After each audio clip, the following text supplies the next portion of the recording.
EHealth Initiative, EHI, and we have a stellar group with us today. Dr. Susan Kresley, who's a fellow with the American Academy of Pediatrics, Dr. Emily Weber, who's the Chief Medical Information Officer with Indiana University Health Riley Children's Health, Dr. Mary Greiner, who's the Medical Director with Jack Foster Care Center, and also an Associate Professor at UC.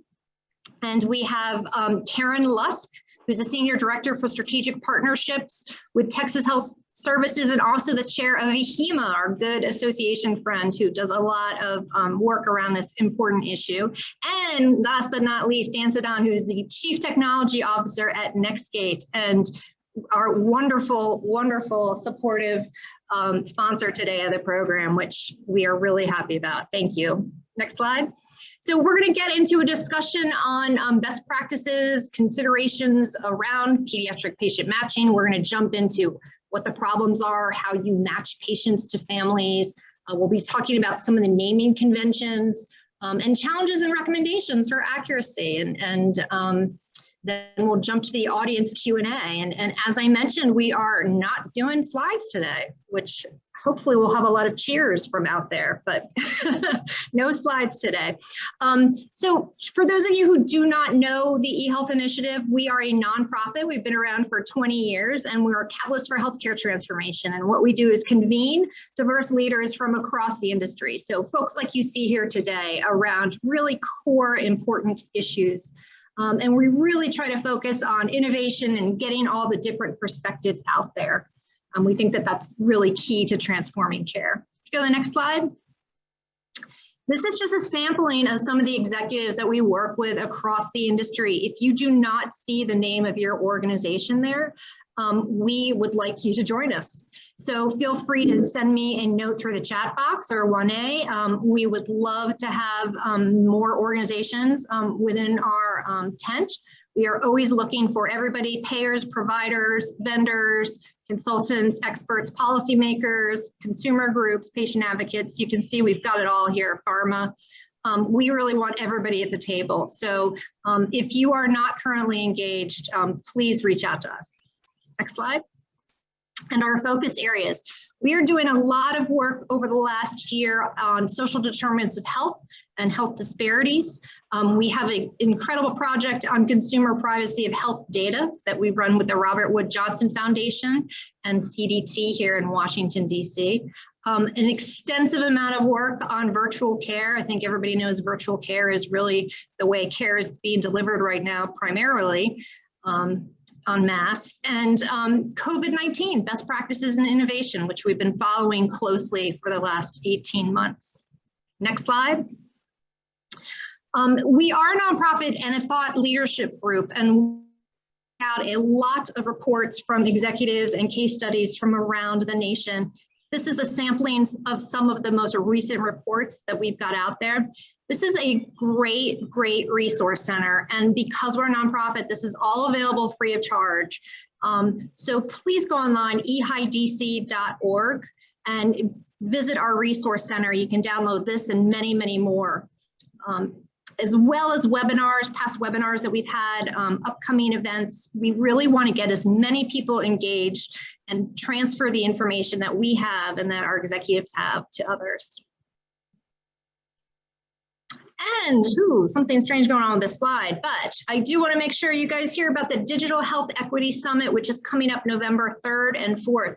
This a two-day virtual, it's a virtual summit, jam-packed with incredible experts and leaders talking about how we are dealing with this across the country right now. You can come for one session, you can come for 2 sessions, all of them, but we welcome your engagement. And this event is free of charge, so please register ehidc.org. Okay, and again, I want to thank Dan and Nextgate, who are really longtime friends of EHealth Initiative.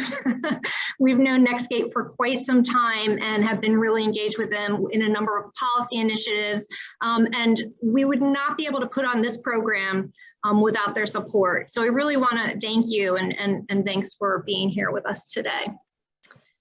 All right, so let's get rid of those slides. It's kind of refreshing to not have slides.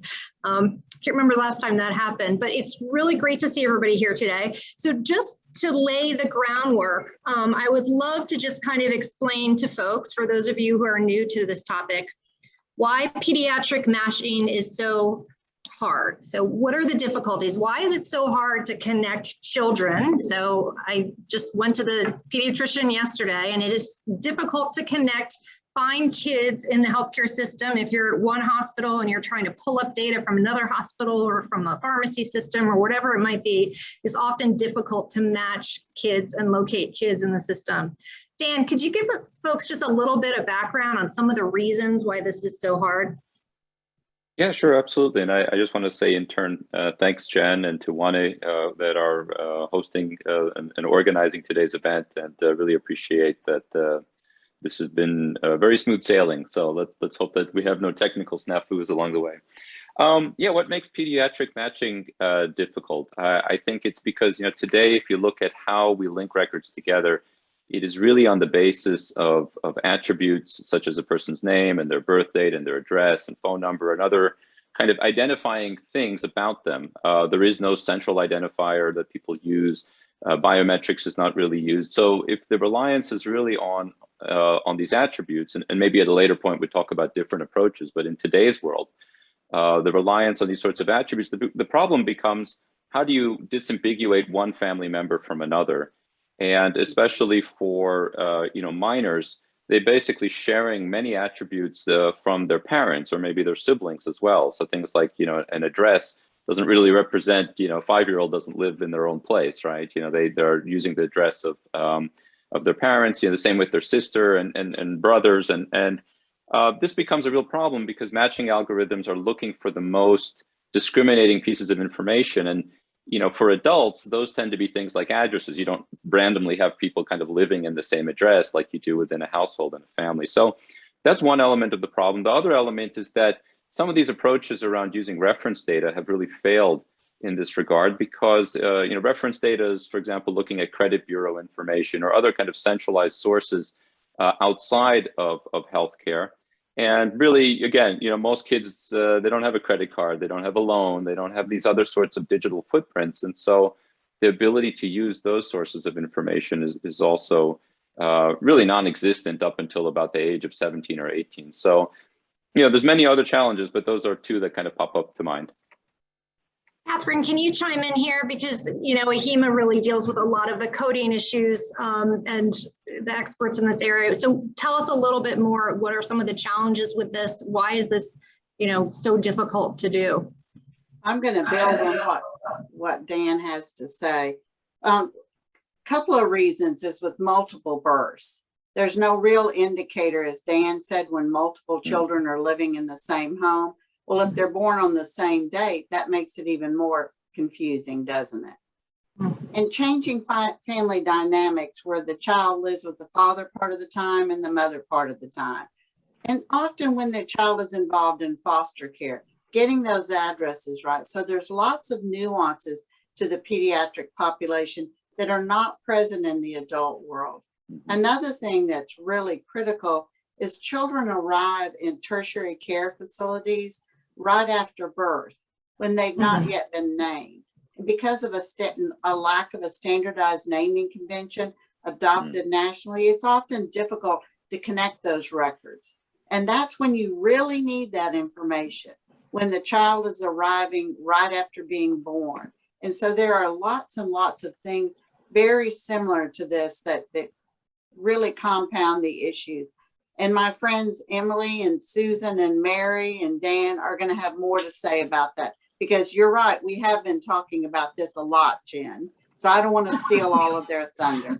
There's lots of thunder to come, so impossible. Mary, talk about some of the challenges. So Catherine alluded to the foster issues. I mean, certainly you know all about this with your background. Can you talk a little bit about some of the challenges? Yeah, absolutely. So my situation is a little unique. As John said, I'm a child abuse pediatrician by training. And at the end of my fellowship, I got interested in caring for kids in foster care. And so I decided I would start up a clinic and start seeing kids who were coming into protective custody and provide that needed health care. Well, one of my first patients was an infant who arrived. Mary, I'm going to ask you to speak up just a tiny bit. Oh, I'm sorry. Is that better? I lean forward. Yes, perfect. I like to lean back and relax, so I'll get more formal and better posture. So I start up this foster care clinic, and one of my first patients is a little infant who has come into protective custody in the middle of the night. And child welfare thinks this is a healthy newborn. Foster parents or new foster parents, they think they've got a healthy kid. They tell me things are going okay, but a couple funny things they've noticed. I start to do my exam and realize something is not quite right. And what we learn is that there's a misspelling of the name of this child when they came into custody. And in fact, when we were able to find the correct name, which we found actually on a blanket that could come with the child, I found a whole nother medical record for this child. And it turned out they had congenital heart disease. They had been hospitalized. They were due for follow-up.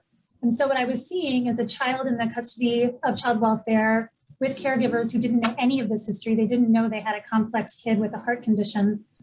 Meanwhile, when I look in my electronic health record, I see our cardiologists have been reaching out. Their child no-showed for their appointments. They don't know where that child is. Their patient is missing. So just a total disconnect between the systems when the child left their parents and went into protective custody. And so those are the sort of things that we see happen quite a bit, is that information doesn't transfer well when a child comes into custody. It can be in the middle of the night. It can be a very stressful situation. There may not be time to get a full health history or get all of the important information that would identify that child. And we end up with different names, different spellings, different birthdays sometimes. And then it's really hard to connect that child back to their health information, which really creates a safety issue because we have a child with caregivers who don't know what they're taking care of and a health system that's missing their patients. Yikes. Okay. That sounds incredibly difficult. Let's go to Emily. So you're in the Children's Hospital. So talk a little bit about, what are some of your challenges? Yeah, thank you so much. And I will build on what's been shared already. I promise we'll leave time so we can kind of build up some hope about how we can solve these problems too. But along with what Mary reflected for kind of, I would consider, our children in a super vulnerable position in any point of transition.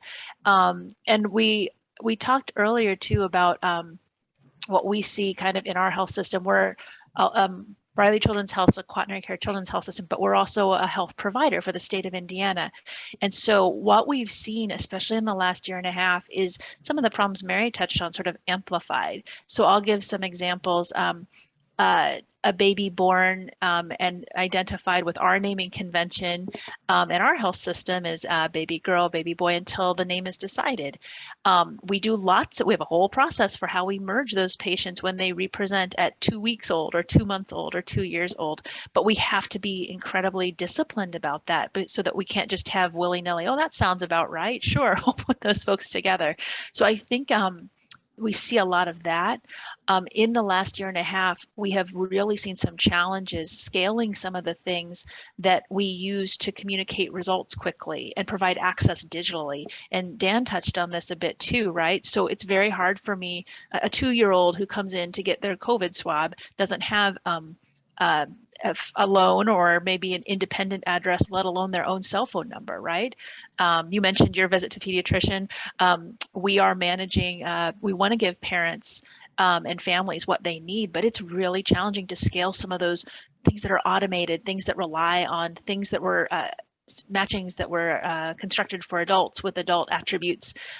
We've had to figure out creative ways to do that. And then the last leg of that stool, I would say that's a challenge, in addition to the scale, is probably the verification that you're doing the right thing with the right person. Not every child is parented by only a mom and a dad that live in the same house. And so that doesn't make it wrong. It just makes it more challenging. And so the thing I worry about is the equity of the care we're providing. If I can't match the child accurately, that means they don't get things in a timely way. They might not, as Mary mentioned, get their appointment follow-up reminders, simple things that really translate into clinical challenges for our kids and families. So I feel like I'm on a big bonfire throwing lots of logs on the fire of the problems we face as a health system.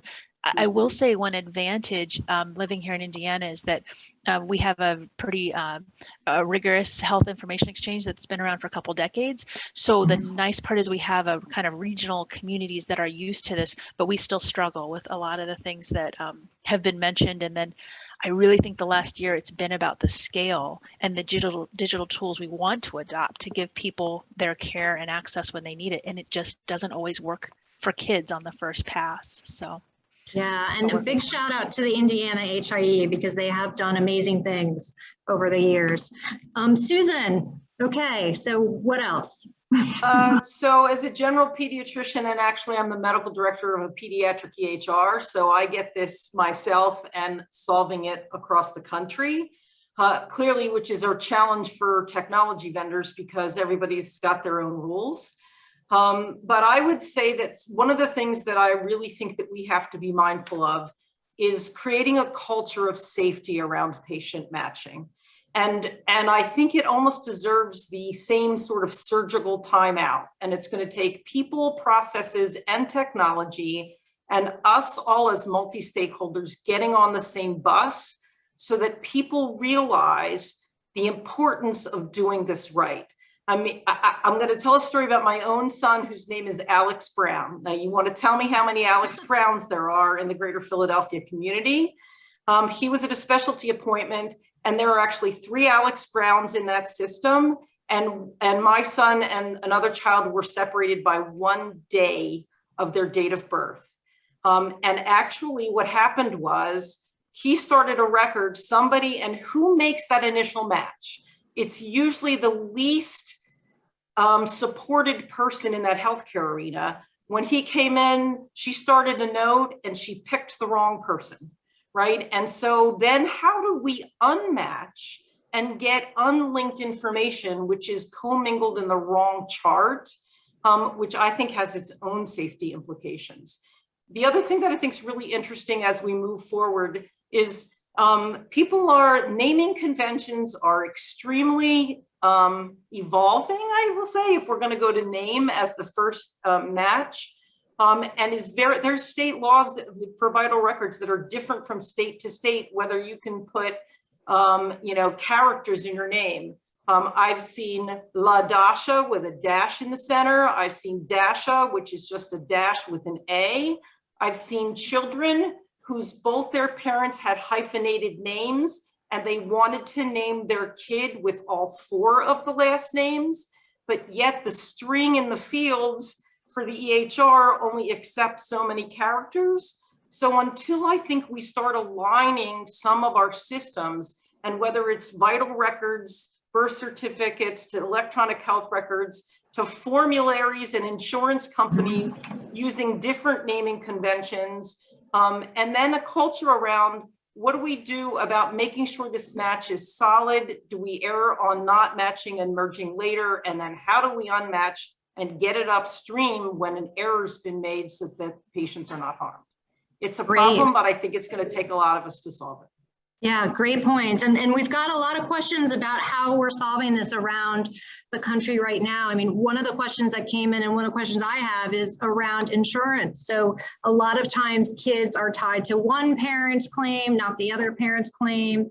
Or insurance carrier, sorry, or Medicaid. You know, how do you track these kids when they're on Medicaid, the parents aren't? Dan, what have you seen work in terms of attaching kids to the right insurance? Yeah, well, I'm not sure how well it's worked, but I can tell you that the direction that we've been trying for quite a while now is to give a little bit more context on the individual beyond just the basic demographics that would be used to say, you know, this record and this record represents the same person. And that's part of the reason why we introduced this relationship management feature within our product, because getting that kind of broader context as to the relationships that patient may have with others. And so in your example, you know, with parents or foster care or whoever their caretaker may be, as well as the relationships that those individuals may have to different insurance plans, that could help with that problem. I would say that the management of these sorts of things, though, is extremely difficult. And we found that adoption of this kind of relationship management has been not very good. And it's probably because, the maintenance of this information is not easy to do centrally. It's easier to do it if it's more patient controlled. And I think that part of the direction that we are going, the reason for that direction around giving control over a person's identity back to the patient is that it will allow them to more explicitly indicate these relationships. And so rather than all of this guesswork of looking at attributes within some data stream and hoping that you're getting it right, that instead it's more explicitly indicated. And I think that would help with that situation.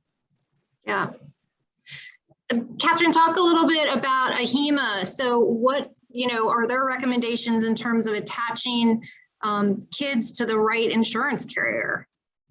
We actually don't focus so much on the insurance carrier. We focus on attaching the patient to the right patient. And so we have a standardized naming policy that we're championing throughout the United States. And right now we're updating it. We're waiting on information from the Children's Hospital Association, HIM work group. That work group does phenomenal work on patient naming conventions for the pediatric population, and they're busy updating theirs. So we're waiting from AHIMA to hear back from them. And we're also waiting on completion of the Project USA capture of addresses using the postal services.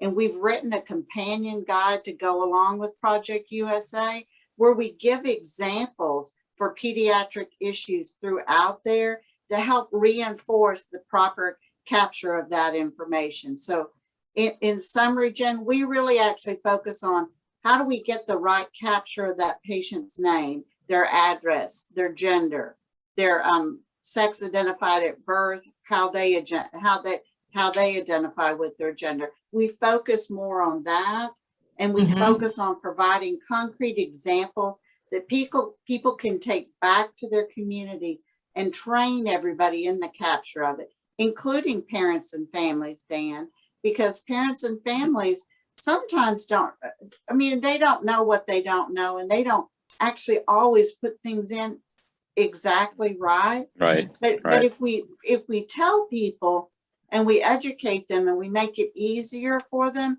they will get it right. And so that's where we really focus from an AHIMA standpoint, is getting it right, giving you examples on how to give it right, and then reinforcing that throughout our materials that we provide to the community. Susan, talk a little bit about the AAP and the pediatric, so the association. So what are their thoughts around kind of identifiers or recommendations for patient matching? There are a lot of us who really think that the time has come to put vulnerable kids first and create some sort of proxy for a national patient identifier. We think that the risks are and reward is there. Now, I'm not advocating for an identifier, but maybe a process and a matching algorithm that we all agree on in our systems so that it can be applied individually at the level. But let's come to agreement. There is enough risk here of children being harmed. And even when you talk about, Catherine, about patients updating their own information, when we have kids who literally say they have shared 50-50 custody, we don't have an agreement on who gets the primary address. And quite frankly, the parents fight with each other and say, no, I'm the primary, they're the primary. And across, if we start looking at social determinants of health, which you alluded to in the beginning, Jen, we have to look outside the healthcare system. Let's not solve this in the healthcare system.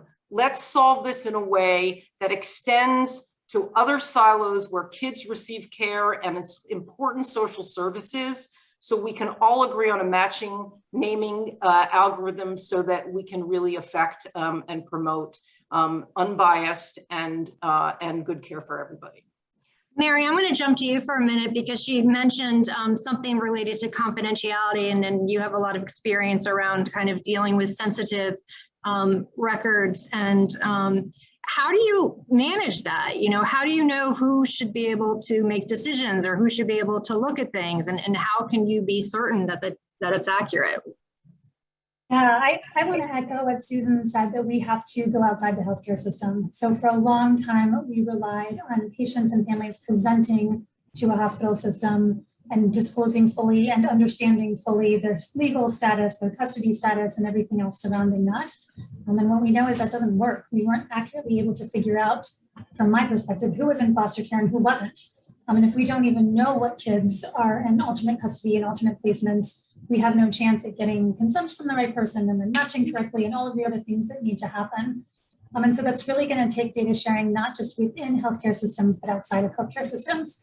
And so in Cincinnati, we're now sharing data daily with our child welfare system back and forth. So we know same day when a child goes into protective custody, our hospital system is aware of that. And the next time they present, we can tell them, hey, we see that there's been a change and that this child is currently in the custody of child welfare. That's going to make some changes for us. We're going to need to get consent from this person. We're going to need to do this. And we make sure our records are updated and we're matching correctly. And those kinds of things are going to need to continue to happen in order to be accurate for this population. Yeah. Emily, what kind of safeguards are in place at the Children's Hospital to make sure that information's getting to the right adult? Yeah, I'm glad to share that. I did put in the chat too. I think we probably have a lot of fellows of the Academy on the call today. Just a quick shout out for what Sue said about kind of the Academy wanting to move forward with this. We also, there's some of the questions we received were around the Cures final rule, the 21st century final rule, which there's a lot of things for pediatrics to focus on there. The matching elements and the PEDS voluntary certifications contained in there, had we not had a global pandemic, I think would have been the talk of most of us. So I just a quick shout out for that. We leverage that very heavily at my health system about how we interpret that and use it to honestly use it as the opportunity it is to make sure some of those safeguards are in place. I will share a little bit of maybe kind of just some very immediate kind of needs about how making sure we're in the right place at right time, building on something Dan said earlier about the patient-driven, patient-controlled matching element. And I can think of 2 examples we've tried to do that. I'm glad my kids are in a school where we've been masking the whole time back to school, but we've seen a huge influx of needing to test and communicate results really quickly.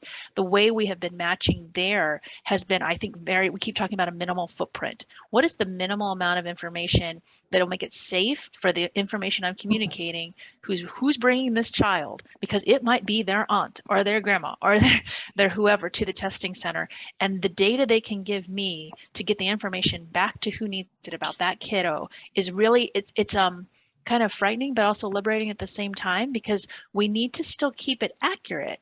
But what do we need for this data gives us a nice clean focus and a chance to really try some things that before the pandemic, I think maybe would have maybe set everyone's hair on fire, that we would propose this. Oh my gosh, we're going to send test results with this much information. I'm like, yeah, we are, because we've got to. The other element is that we've been at Raleigh Children's Hospital is about 40 minutes from one of the large refugee camp settlements for children leaving Afghanistan with their families. And I cannot emphasize enough how that patient-driven piece and the new identifiers, Mary, you mentioned one, like when you change guardianship, that's not a commonly identified, guardianship is not like the reality of a child's life as reflected in our EHR builds all the time. And so this opportunity has given a chance to just say, okay, how am I going to verify that this is the person who needs this information for follow-up appointments, for results, who's going to help this child who's in a very tumultuous time of transition get what they need to move forward. And I will say that it's been a learning everyday process, because how we hand off to the military medical team very different than what we're used to handing off to the PCP in your hometown. So I think for the safety pieces, it's building on what we have, but honestly getting kind of creative. And I'm very privileged to work with people that are keeping the patient at the center of this, because we are exchanging data in very new ways. And I hope we unfreeze a little bit, give ourselves a chance to really see that this can work safely and change some of the processes. Dan, talk a little bit about what Emily mentioned, which is kind of the minimal amount or the best combination of kind of personal or external data to identify minors. Yeah, no, it's a great point that Emily made. I think part of the weakness in today's approach is that we end up having to maximize the amount of information that's communicated about a person just to identify them so that this sort of, in the background record linkage can happen.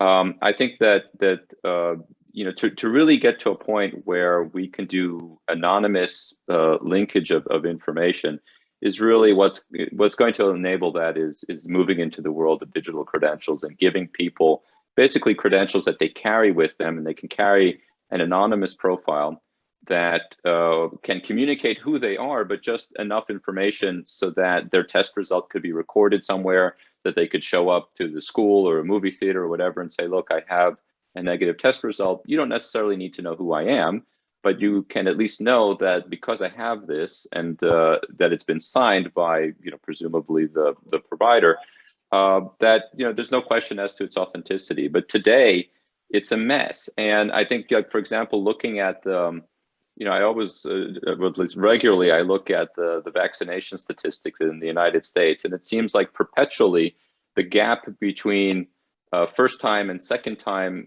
vaccinations, other complete vaccinations, has been stuck at about 9 or 10%. And I wonder if it'll just remain stuck, because basically the problem is not that people haven't gotten their second shot, is that nobody was able to track the fact that the same individual showed up twice. So I think that this has really kind of highlighted these gaps and inability to to really link information together, especially when the data is very poorly captured, as it has been with a lot of these vaccinations. That's a great point, Dan. Actually, I'd love for others of you, because of the pandemic, what other things has COVID kind of demonstrated to us why this is such a bad problem? I mean, what other examples do you have from COVID? If anybody wants, yeah, go ahead, Susan. So I will just tell you that this has been a pediatric, the Immunization Registry has been doing this for a long time. And I don't know that we've moved the needle any farther since we were trying to do this and been talking about a national registry versus a gazillion little registries. There's so many resources that are utilized replicating this all over the place that we really should think about harmonizing this to put more of those efforts towards giving care to people. But so immunization registries are a good one. And a lot of that, there is now a lot of good information exchange with locks on, in my EMR, this is the patient number, and there's reference data in both places. And then so the next time once you've made that linkage the next time, you're pretty sure it's a pretty good match. I will tell you that the COVID pandemic, part of the reason that this is problematic is people are getting care outside of their normal care environment. Right. It's at pharmacies and community services. Correct. And some of that is not electronic. Somebody's hand keying information. We know what the data decay and ugliness is anytime you have to put a human in the piece of it. But I think this is an opportunity for us to learn and say, okay, can we just get to an agreement so we're all doing this the same way? So no matter where you access the healthcare system or the social service system, we can all make sure we're talking about the same patient. Yeah, I mean, as I mentioned at the pediatrician yesterday, they say, bring in your little cardboard card so that we can track it in our regular immunization system so that when we report to the school, I mean, clearly it's going to be very difficult to track these immunizations as we have before. I mean, that's one. I think somebody else just put in the system around the testing in the chat. Somebody just wrote about that, communicating testing results to schools. I know around here, communicating to parents that a test, again, talk about this a little bit, Catherine. I do want to kind of build on what Susan said. State immunization registries are all different. That creates an issue with our EHRs in communicating with them. There's 50 states and all 50 states do it differently. So we're expecting our EHR vendors to build 50 different ways to do things. And so that is problematic in itself. So that's number one. And when we talk about how fluid we are as people, we move, children are even more fluid because their father lives in California and their mother lives in Texas. And in my previous job, we were mapping COVID test results as children came in. And I was astonished by how far these children had transferred. There were children that were being seen in Dallas, Texas, from California, Maine, Florida, Indiana. And then when we would go to look to see, well, how did this happen? Is this a mistake? Well, it was not. Their parents lived in different places and shared custody. And it was all normal. And we wanted to support that. But that creates an issue also, is that the immunization registries are different from state to state. And then children are more fluid and more mobile than even adults are, I believe. Okay, let's get to some solutions. So like, what's working? What works really well out there? Emily, I'm going to give you the first pass of this. No, that's okay. I'll leave plenty of opportunities for everyone else to say how this is working. I was just thinking about something you said, Catherine, about how normalizing the fluidity of the reality, right? I won't, I'll get off my soapbox here, but just more than ever, I just worry so much about equity on kids that aren't matching. It's not even just matching so I can provide care at this moment in time. It's all these other great promises of the health technologies to identify you when you're at risk or make sure you get your vaccinations on time, et cetera. So that's just a worry. Although I think I could translate that worry into maybe some positive energy, because I do think there's a way to think about patient matching through a lens of equity that takes this into account, and that would help us reestablish and normalize some of these things that are just part of people's lives now. And it seems like small things, right? Like the fact like that our naming convention fields are a certain length long. They're not made to accommodate the hyphenate name that is normal for a Latinx population. And so like, how do we advocate through our professional organizations, through groups like EHI, through all the collective power we have as the pediatric community, and that's not just hospitals and not just CHA, that's the AAP, that's all of it, to normalize those fields so that it just becomes part of it. I think that's one aspect that we have to own. The other aspect is I'm thinking about what we've learned, and there's some great questions in multiple fields about the risk we're taking on when we accidentally disclose wrongly, right? I work clinically as an inpatient setting. I have the luxury of having a room, and I know who's coming in and out of that room, and I can say things in real time and know who I'm saying them to.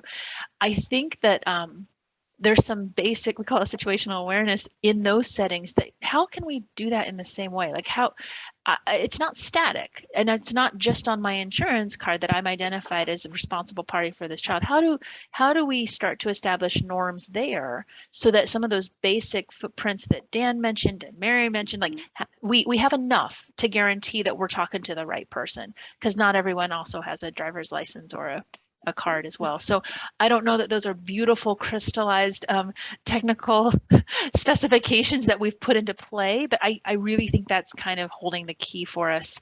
And this people in this group in this call, I think we have to do it together. We all have to be doing it at the same time, or we're gonna keep solving the same, like losing the same 5 pounds over and over again. We won't move the needle. Dan, give us some examples or thoughts about what's working right now, what you've seen work in different environments. Sure. I like the example about getting on the diet and just never really losing 5 pounds. It does seem sometimes like the same things are discussed and they don't seem to work.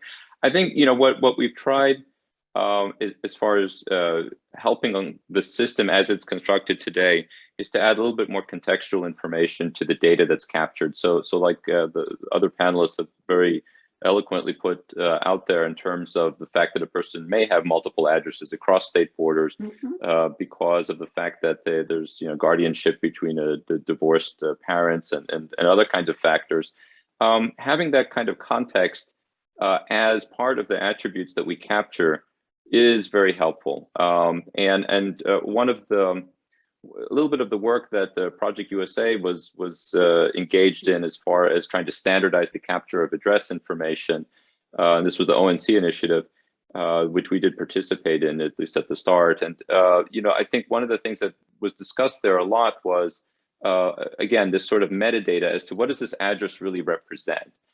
Because once that kind of information is captured, then it could not only help in the matching, but it could certainly help in answering questions around consent. Where should information be sent? You know, those kinds of privacy and other care-related questions. So the challenge is that most of the data standards are not really sending that kind of information. It's very hard to capture it. Even if you have a face-to-face with the patient, where do you actually put that piece of information is I think where the challenge is. But that would work, absolutely would work, having the context.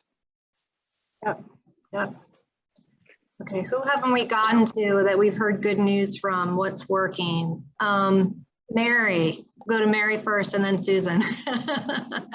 So we talked about sharing across systems as a bit of a challenge at times, which it can be for data sharing agreements and this and that. But it's also really an opportunity because it really creates this very rich data set and can be used in multiple ways. So in our system, when we're sharing healthcare system data with child welfare system, we use that first and foremost to support the patient. So knowing that they're in foster care and knowing where they're placed, making sure that they're aware of upcoming appointments. But the second thing we do with that data is run discrepancy reports. And so we use the backend to say, where are the discrepancies between these two systems and how do we sort those out and get them right? So, you know, if we have a different name on the two systems between the electronic health record and the child welfare system, a report will pop up and say there's a discrepancy and problem here. Then we go to vital records, we identify the correct name, we get that updated everywhere. And then all of a sudden, you've got correct data at both systems that can now engage with other systems. So for example, my health record will now match to my immunization record, which didn't match before because I had the wrong name, but now I have the right name thanks to the child welfare system. So matching data across systems allows us to clean up our data, which can then extend that matching, I think, to other systems when we're all working from a gold standard data set. Susan, you're chomping at the bit, so let's hear it. So there's 2 points I want to make here. One of which is that I think we're really close to each other on newborn naming nomenclature. We just have to all agree. And probably the most accurate I've seen is when you use the mother's last name and you use girl or boy as the first name, followed by the mother's first name, because there can be multiple Smiths girl in the hospital at the same time. To me, that's gotten the most effective, and we should figure out how we get with our nursery colleagues and just make that happen because we're really close. The second piece I want people to be aware of, and Emily alluded to, the 21st Century Cures Act, everybody's going information blocking, and I'm like information sharing, not blocking, but there's a part of voluntary pediatric certification of EHR in there, and I happen to be involved in that work. Part of that work includes having a many-to-many map for contacts for kids and a start and an end date and a role. So you could put foster mom, start date, guardian now, and end date here. So while the standards don't exist, we're going to try to drive that through this process so we can get to a standard. And then we have much more robust data to manage who's allowed to have access and to follow the kids where they go. Catherine, you got some good news? I do, and I'm going to build on what Susan says. What we have seen in Texas is we adopted AHIMA's patient naming conventions. And when I was with a hospital previously, we measured against 3 separate hospitals to see about our ability to exchange information. And it grew because we were using a standardized patient naming convention. So I would encourage everyone, because it does make a difference, to adopt AHIMA's naming policy.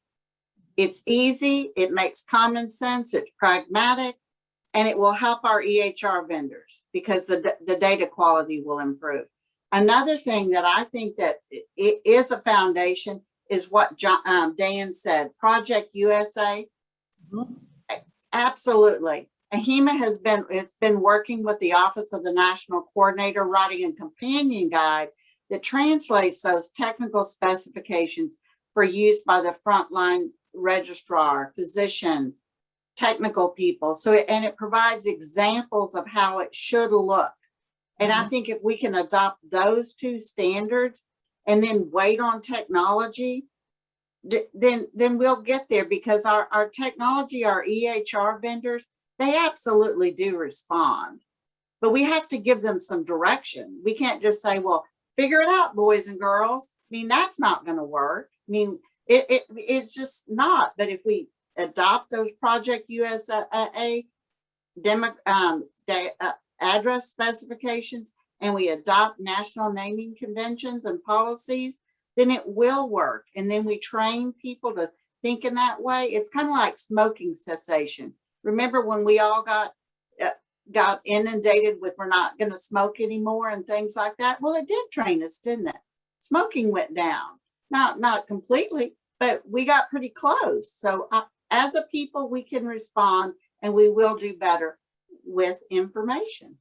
Well, that's two great tips. So let's follow on what Dan and Catherine said. Can someone drop the Project USA link in the chat box and the AHIMA naming link if we haven't already? I'm not following the chat as closely, but I hope someone's dropped those two in there. I know we've got a number of resources that we're trying to, so go through the chat box and pull down those links that we've got going out to you right now. I've got a couple questions here I want to run through, and if any of you know the answers, please jump in here. So, and a lot of people have this question: how do you get information like guardianship in getting authorization to release records after patient ID matching? Not sure who could answer that. Anyone? Nope. Can I clarify the question, Jen? Because I'm like, I know what all these words mean, and I think it's a great question. And I think what we're asking is like, how are we, after patient matching, like how are we ensuring the authorization is for the right release? Right. I'll speak from my experience that I feel like it's almost like a symbolic, old-timey way that we do it. I mean, if you look at the consents we're getting for release of information, it's kind of like, I don't know about all this call's experience. Perhaps I'm practicing myself in a very outdated model, but it feels more symbolic about authorization. And I feel honestly a fair amount of accountability as the doctor asking for it and releasing it. This is not, I'm not usually in the position of like, send everything forth. I'm really seeing a lot more of the authorizations being fairly targeted. That's been my experience. I'd love to hear from the rest of the group because I am here to improve as well. Love to hear more. Open it up. Emily, that was my experience when I was in a hospital. It was very similar to yours. It's very difficult. You don't want to ask. I mean, it's very difficult to figure out at times, and you just do the best you can and ask for legal documents when you're concerned. Mm-hmm. Yeah. Marianne, can you shed any light on this? Yeah, I mean, I think you need to know that first piece, which is who is the guardian for that child? Who's the custodian for the child who's making those decisions? And is it their parent? Is it somebody else? Is it the child welfare system? And then you can move forward with trying to get that consent to share information with the right person. But it does get very complicated. I think we have to be smart in how we're getting those authorizations and how we limit them and time them. So for example, in our system where we share information, when a child comes into custody, we start sharing information. The day that they leave custody, that drops out and they drop out of our information sharing system, because now consent is going to be required from the family of origin if they've reunified, or the adopted family if they've been adopted. And so we're going to need to get a new consent from a new person. And so we just need to be really careful about that in this pediatrics world. Is there policy that you think needs to happen at the national level? I know we've talked a little bit about standardization around naming, but what are your thoughts in terms of what should happen at the national level? Emily, you're I was doing, that looked probably more sinister than I meant for it to, because I really think it's a gift. I mean, again, if we were in the middle of a global pandemic, I feel like everyone would be well, in my world, everyone would be talking about the potential in the cures rule, because if you think about how we struggle, I feel like we struggle to exchange clinical data in the way that our patients and ourselves sort of expect it to. I sort of expect my grocery app to remember when I'm going to be out of something. Like, there's a lot of attributes. It's not the same. We're not going to say healthcare is the same as commerce, of course, but I think there's a huge opportunity to make policy that honestly is a little bit more aligned with common sense and help skate to some of these these expectations, because I feel like I see a lot of misuse of HIPAA. Like it's like not using as off-label use of HIPAA. Like I was like, oh, you can't do it, it's HIPAA. And I'm like, no, we can't do it because it's hard, but HIPAA's not the reason we can't do these things. And so we've kind of in healthcare, I feel like we've painted ourselves into the corner a little bit. And we probably need to kind of take some of the stuff that's in cures about mandating our vendors and our health systems out for a little bit of a spin. I'll remind, patients aren't actually mandated players in that act, but I think I'll just keep coming back to it, Dan, because you said it so well at the beginning. We've really got to leverage this hunger that patients have. We've put too much of it on healthcare, and I think the technology to take ownership for this responsibility. Our patients are, if we really want them to be engaged in this way, I think we definitely have a moment here where we could advocate for some things that could help move the needle in the exchange. I'll reel that back a little bit so I don't scare anybody with my sinister looking gestures. I'm excited because I think it's an unrealized opportunity right now. Dan, your name got called out, so I'm not sure if you want to. Oh dear.